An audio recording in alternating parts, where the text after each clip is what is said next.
नमस्कार दोस्तों, इस प्रोग्राम में आज हम बात करेंगे थैलेसीमिया की। दोस्तों, थैलेसीमिया कहा जाता है एक ऐसी जेनेटिक बीमारी है जो बच्चों को अपने ही माता पिता से विरासत में हासिल होती है। इस बीमारी के चलते बच्चों के शरीर में ब्लड की कमी बनी रहती है और सर्वाइव करने के लिए उन्हें बार बार ब्लड ट्रांसफ्यूज़न करवाना पड़ता है। लेकिन क्या आप जानते हैं ये बीमारी प्रिवेंटेबल थी? अगर आप जागरूक होते तो ये बीमारी बच्चों को स्प्रेड करने से बच सकते थे।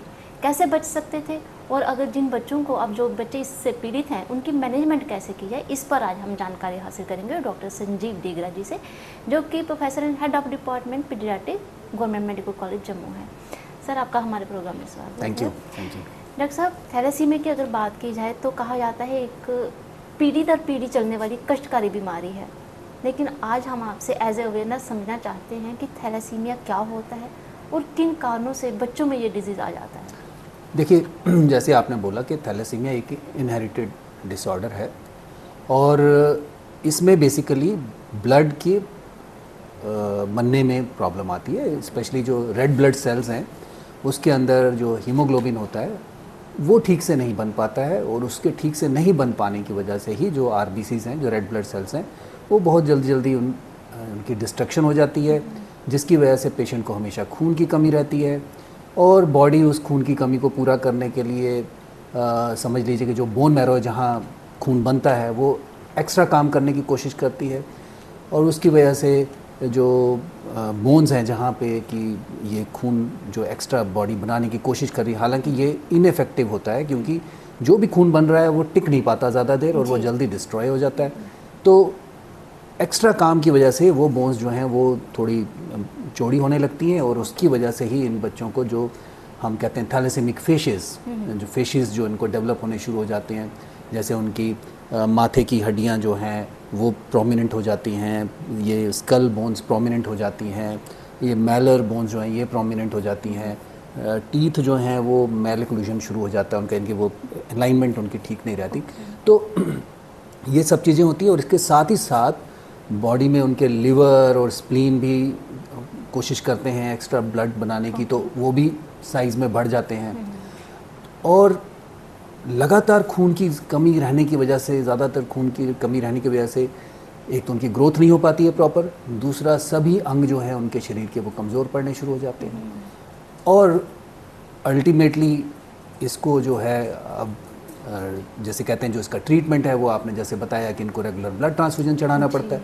तो जब लगातार इनको खून चढ़ाना पड़ता है तो उससे इनके बॉडी में आयरन डिपॉजिट होना शुरू हो जाता है।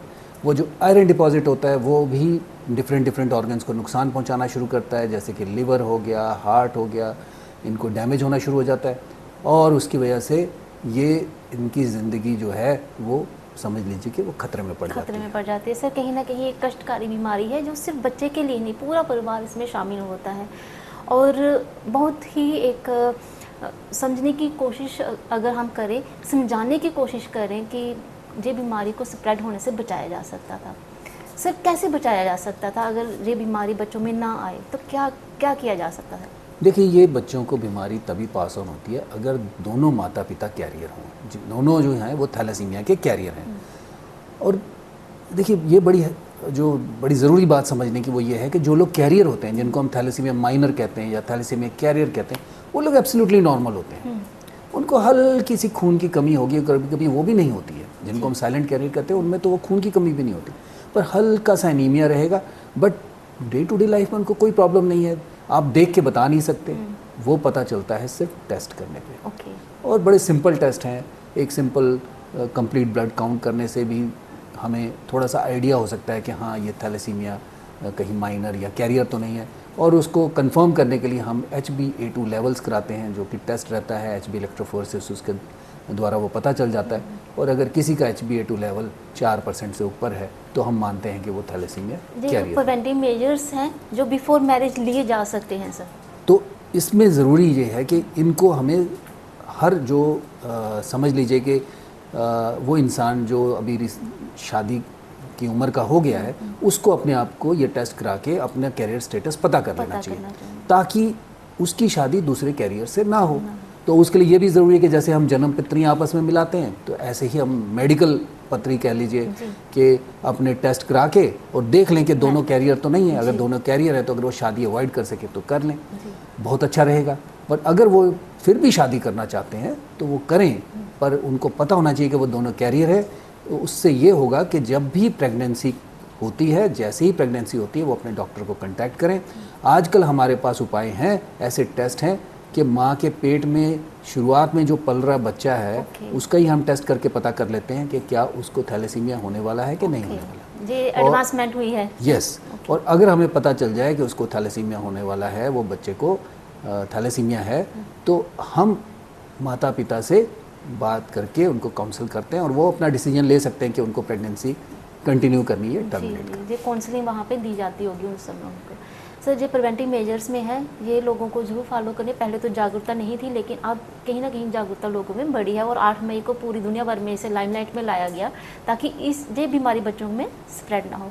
सर, अब आपने कहा कि बहुत सारे ऐसे लक्षण होते हैं बच्चों में, इस कमी के कारण कई तरह के जो लक्षण हैं वो दिखना शुरू हो जाते हैं। सर, किस एज की ग्रुप के बच्चे जो हैं आपके पास पेरेंट्स लेके आ जाते हैं, और क्या कॉम्प्लिकेशन की अगर बात की जाए तो उसका स्पेक्ट्रम क्या रहता है सर? देखिए, थैलेसीमिया अगर आप इसको ब्रॉडली डिवाइड करें तो ये कहने के लिए हम 3 ग्रुप में इनको बांट सकते हैं। मैं स्पेशली बात कर रहा हूँ बीटा थैलेसीमिया की, जो कि यहाँ कॉमन है। तो बीटा थैलेसीमिया एक तो हो सकता है, जैसे मैंने अभी बताया कि थैलेसीमिया कैरियर या माइनर या, ठीक है, वो तो नॉर्मल होते हैं, वो तो टेस्ट करने में पता चलता है, इलाज की जरूरत भी नहीं पड़ती। हाँ। जी। एक होते हैं थैलेसीमिया मेजर। थैलेसीमिया मेजर जो है वो फुल ब्लोन डिजीज़ है, ठीक है। वो बच्चे आमतौर पे 6 महीने के आसपास उनको खून की कमी होनी शुरू हो जाती है, फिर उनकी तिल्ली, उनका स्प्लीन और उनका लिवर बढ़ना शुरू हो जाता है और उनको जल्दी ही ब्लड की ज़रूरत पड़ जाती है।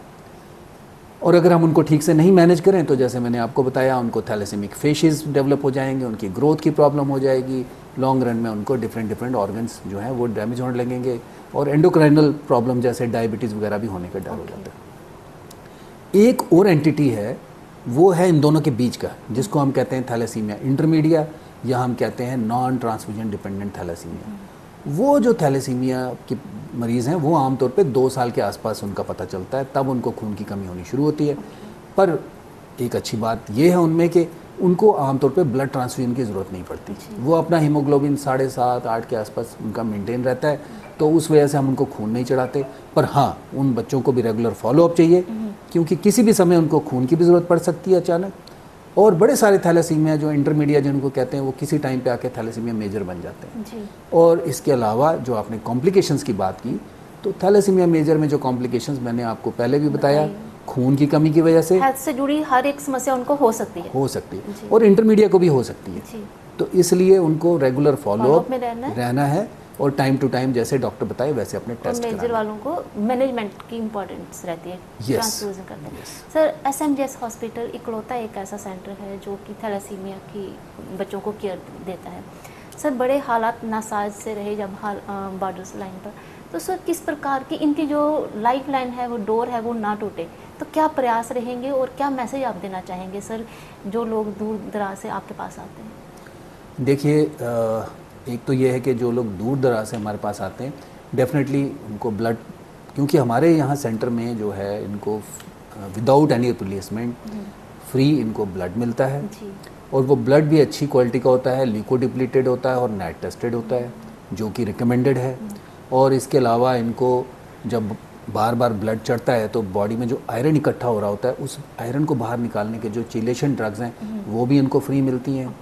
और इसके अलावा हर महीने हम 2 फॉलोअप क्लिनिक करते हैं इन बच्चों के लिए, और हर साल हम एक एनुअल हेल्थ चेकअप भी करते हैं, जिसमें बाहर से जो थैलेसीमिया स्पेशलिस्ट हैं दिल्ली से, डॉक्टर VP चौधरी और डॉक्टर GS अरोड़ा, उनको हम इनवाइट करते हैं। वो आके, अभी रिसेंटली हमने पिछले महीने वो इनका किया है, 25 तारीख को चेकअप किया था, इनका एनुअल चेकअप कैंप लगाया था।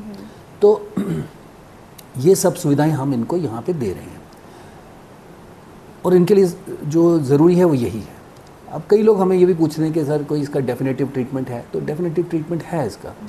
बोन मैरो ट्रांसप्लांटेशन से, स्टेम सेल ट्रांसप्लांटेशन से हम इसका डेफिनेट ट्रीटमेंट कर सकते हैं, बच्चा हमेशा के लिए ठीक हो सकता है। हाँ, उसके लिए भी ज़रूरी हो जाता है कि फैमिली मेम्बर्स को स्क्रीन करना पड़ेगा। फैमिली में अगर ब्रदर सिस्टर में कोई फुल्ली मैच्ड डोनर मिल जाता है तो उसके लिए आजकल गवर्नमेंट ऑफ इंडिया की स्कीम्स के अंडर उनको उसके लिए सपोर्ट भी मिलती है और वो अपना बोन मैरो ट्रांसप्लांटेशन करा सकते हैं। हालांकि ये सुविधा अभी हमारे सेंटर में नहीं है, SMGS में नहीं है, पर PGI में है जी। और कुछ और बड़े अच्छे सेंटर्स हैं जहाँ पे है, और कोल इंडिया जो है वो इसके लिए थैलेसीमिया के लिए बहुत सारा काम किया है। इस सेंटर को इस्टेब्लिश करने का जो श्रेय है वो आप ही को जाता है। Sir HOD, as a HOD आप अभी पोस्टेड हुए हैं, क्या आपके माइलस्टोन होंगे जिनको अचीव करना चाहेंगे ताकि जो इस बीमारी से पीड़ित बच्चे हैं, जो इनकी फैमिली है, उन्हें सुविधा मिल सके?